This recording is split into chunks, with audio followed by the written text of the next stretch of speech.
Қазіргі Маңғыстау облысының Жаңаөзен қаласында 1989 жылғы 17-19 маусым күндері маусым оқиғасы деген атпен тарихқа енген халықтың бас көтеруі болды.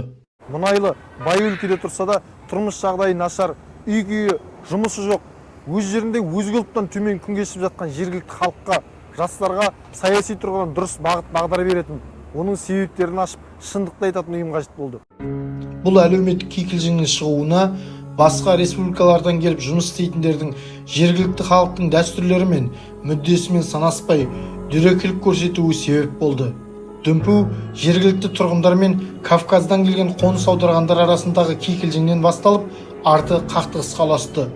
Қақтығыс құқық қорғау органдарының араласуымен басылды. Сырттан келгендердің көпшілігі қаладан кетуге мәжбүр болды.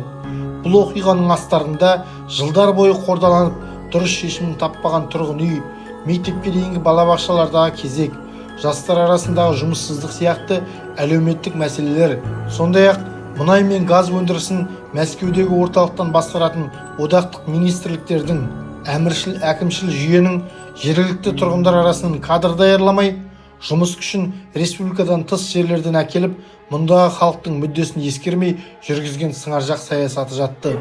Молодежь не имеет возможности учиться, работать. Нет работы для женщин, девушек.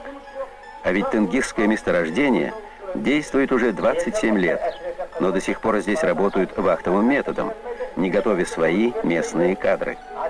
Даже скотоводство, традиционное занятие степняков, стало недоступным для жителей Мангышлака. Жалобы шли и на засилие псевдокооператоров, которые фактически занимались спекуляцией.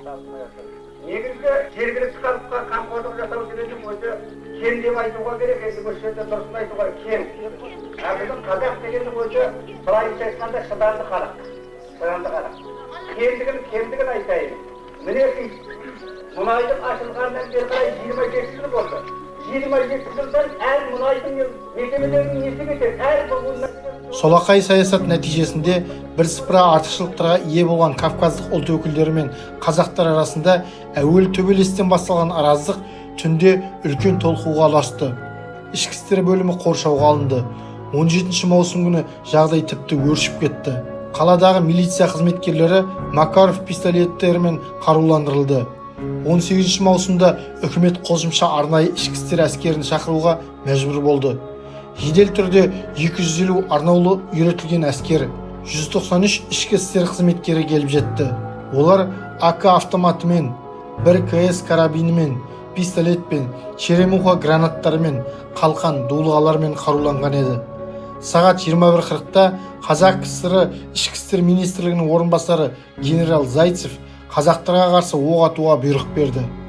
46 черемуха, 400 әскери автомат, 26 пистолет оқ атылды. Халық ішінен жараланғандар болды. Бірақ қайтпаған халық тас, темір, таяқшаларымен қаруланып, қарсы шабуылға шықты. Оқиға кезінде екі жақтан да адам өлімі болды. Әскер кавказдықтарды қорғауын алып, қаладан шығарып әкетті. Қалада шұғыл түрде коменданттық сағат орнады. 19 маусымда Жаңаөзен қалалық партия комитетінің үйі күн ұзаққа көтерілісшілер қоршауында тұрды. Халық қала шетінде пикет үйлер тігіп, жастар тобы әскерге аңшы мылтығымен оқ атуға әрекеттенді. Бұларға қарсы карабиннен 4 рет оқ атылды.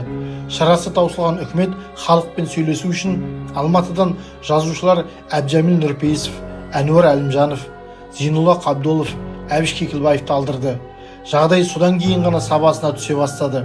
Жаңаөзендіктердің қаладағы кавказдық ұлт өкілдерін мүлде алып кетуі туралы талаптары орындалды.